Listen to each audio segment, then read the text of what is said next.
Doodlebud here. I'm actually pretty excited to share my findings with you with a couple pens I am reviewing today.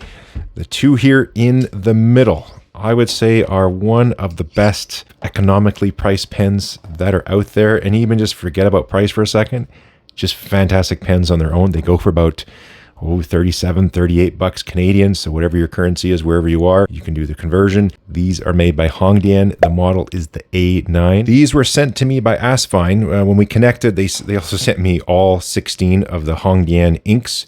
So I was chatting with them. I asked them, I said, I noticed on your Amazon store, it's an Asvine store, but there's a ton of Hongdian stuff. What's the deal with that? They just simply told me they have a really good business relationship. I didn't want to pry any further. It's none of my business. But they offered to send me the full ink collection. The video is currently in editing. I have an hour of 37 of footage that I have to edit down, so that's going to take some time. In the interim, I'm going to share these ones here with you. They sent over with the inks. I got to tell you, these are just super well made, great performers. I think they look super sharp. So let's get you into the details, give you the size comparison, all the stuff you hopefully want to know. I'm impressed. I'll start off right away at the size comparison so you can get an idea. Over here, we have an Esterbrook Esti Lamy All-Star, the Hongdian A9, Hongdian C1 Pilot Vanishing Point. Here we are with the pen's caps off unposted. And now the caps are posted, of course, except for the Pilot Vanishing Point. Giving you a closer look here, you can see very similar to a Lamy Safari or All-Star. The pen body is aluminum. It's also anodized. There are three colors. There's this green. Here is the blue. There is also a brown style color they have as well. And it has this gorgeous moire effect. Now, I think that has to do with the surface preparation before the anodizing. I'll talk a little bit about how it's made as well, but let's just give you the quick weight on that. So this is inked with the converter. It's a cartridge converter pen, 34 and change in the full pen. What do we got in the cap? 12 and a half, let's call it. So we're left with about 21 and a half for the pen body itself. Had to get some ink on my finger there right away, and that is because you can see the feed is fully saturated. If you can see that, this has an ebonite feed. So for this price point, it's got this large number 8 size style nib. There's only 2 nib sizes available. But that would be one thing. I wish they increased the nib point size availability. Extra fine and fine, but it also has an ebonite feed, and you can see that this thing just stays wet and ready to go all the time. A converter is included with the pen, along with ink stains on your fingers. There we go again. So here you go. You can have a quick look at the converter and the setup. So your basic type of stuff. There is a little O-ring down there, and you can see the threads. They don't go all the way to the bottom. Oh, let me get you in a little closer. So we have a little relief there, so we're not going to be chewing up that O-ring. That is a pet peeve when threads go all the way to the bottom. They just shouldn't anyways in general.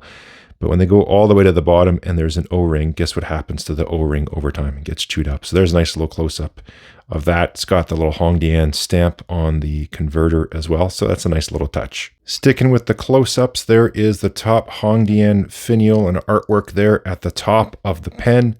You can see it looks quite nice. You got the nice clip. All the plating on here is really, really quite good. You can see there's also a couple stripes here on the pen, and they match with the cap. However, so this is probably my only real critique. Yes, more nib sizes would be nice.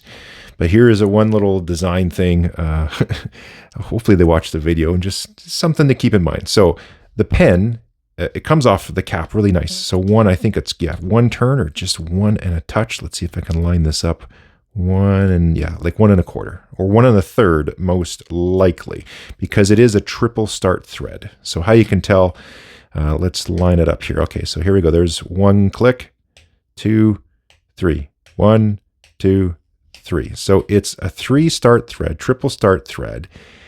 And then you have a feature with 2 points. So let me show you. Mathematically, this will only line up 1 out of every 3 times. There is only 1 correct position and 2 other incorrect positions if you want things to line up. So it looks really good there. But if I line it up on any one of the other 2 starts, so like this one over here, it's out of alignment. If I go over this one, it's right around there, it's out of alignment, right? So there's only one possibility. So it's a real simple fix to this.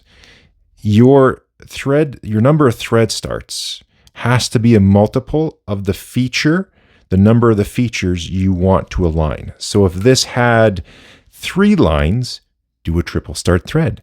This has 2 lines, do a single start or a double start thread or quadruple start thread. It has to be a multiple of the number of features. So a 2 start thread on this pen, 3 start's cool, but 2 start would be better because then both positions, no matter which way you do it, will line up the stripes. Otherwise, 2 out of the 3 are no bueno. And for those folks who like to have everything line up, it doesn't impact how the pen performs, just the way it looks. But I know some folks like to have it all lined up tickety-boo. That's the one little part. So if they just went to a 2 start thread or did 3 lines, problem solved as far as the alignment of the feature there. I didn't show this in the previous close-up, but you also have Hongdian and A9 there on that top finial. The clip is very functional, works nicely. It is a little bit on the firm side, slightly more bouncy would be a little bit better, but I'm really splitting hairs. Plating and all that stuff, construction, feel in the hand, just, yeah. Other than that alignment thing and the number of starts and blah, blah, blah, there's really no issues I have with the pen. I think this is a fantastic value, fantastic buy. We'll write with it in a minute. Why is this pen so economical for everything that you're getting? One has to do with just the construction method. So again, I can't be 100% sure, but when I look at how the pen is made and the features, and especially the back of the pen, for me, this was the giveaway to sort of confirm things, even though it's anodized and you can't quite see. This shape here, I'm fairly certain that this pen is drawn. It's deep drawn out. Let me explain to you really quick what that means. So when you see some other metal pens right away, you think machining and all this type of stuff. There's a lot of waste, right? I mean, you do end up recycling the chips and all that kind of stuff, but you're removing a lot of material and there's machine time, all that type of stuff. A way faster way to do something like this. And this shape is like the perfect candidate, and the shape and the details really lead me to believe this is what they've done. It's a process called drawing. So what you do is you start off with a blank. It'll most likely be a disc, fairly thin aluminum, and there is a die that it fits into. I'll leave a little link in the description. I'll look on YouTube, find a video that's fairly brief and informative if you want to watch it. But there'll be a die, and then there's a punch, so a piece that goes in. It's in a big machine, and it essentially takes that disc. You got your die, twink, and it goes in and it forms it, okay? And that process is called drawing. It essentially stretches the metal. Most likely, there's multiple dies. So there's not just one process. It'll be progressive, so go deeper until it's done. And all of a sudden now you have your pen body done. Like you got your little inserts here that get pushed into there, but the overall tubes on the main body and the cap, they're done so fast with so little waste and very repeatable. So I'm fairly certain that's the process used to make this. So you have to be doing fairly high volume and for it to really work out, but it certainly works out. But when you make something that way, your accuracy and everything, it's really good. It's extremely fast, and the cost is very, very low. So yeah, good job on them for employing those processes. So then all of a sudden, what the benefit the consumer has is they can get a high quality product at a very reasonable price. Enough chatting about that. How do the pens write? I got my Rhodia pad over here. Let me quickly show you the inks I have in, and we'll get writing. Since they sent me the full lineup of all 16 inks, I figured I might as well go matchy-matchy. So in the blue model here, we got the Peacock blue. Let me show you what it looks like there. The bottles are, they're nice. Like everything works on these inks quite well. Very impressed with the overall performance. What are these, 60 mil, and the pricing on these is quite good.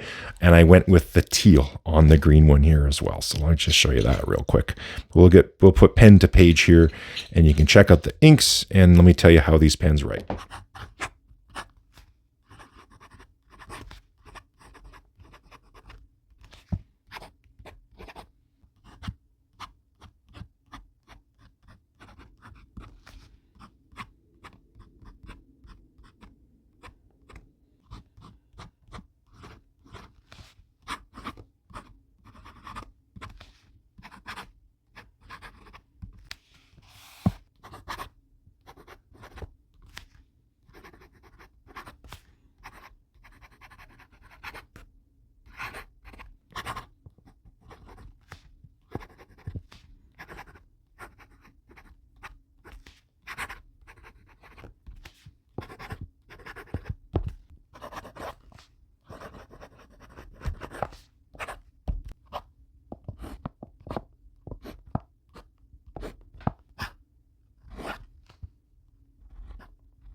Writing with the pens is super enjoyable.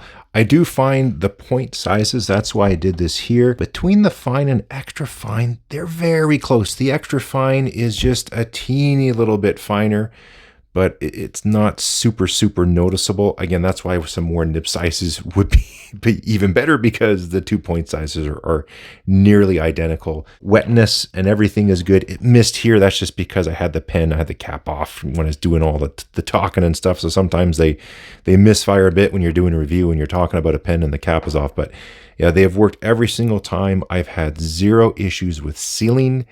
They're super comfortable. It posts nicely, just over 1 turn to remove it. Nice big nib, comfortable, not slippery. The section is, you can tough to see, there we go there. So no massive step ups. Everything is good. Threads are good. Manufacturing is good. Again, ebonite feed. Come on, cool looking pen.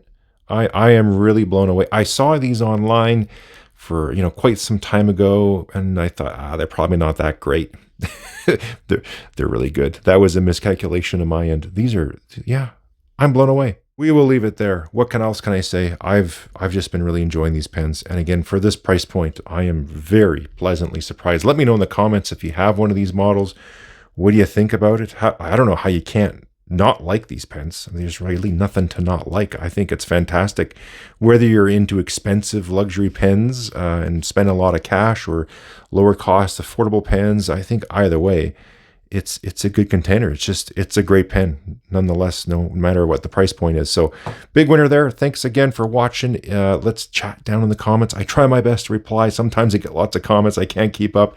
You can also hit a thumbs up. You can hit subscribe if you haven't. If you haven't, come on, just hit the button. There's a join for those who are more adventurous. I have a bunch more stuff. Again, I have a ton of editing to do to finish off the ink video, but I hope it's going to be very useful for everyone as well. So stay tuned for that, and we'll catch you next time.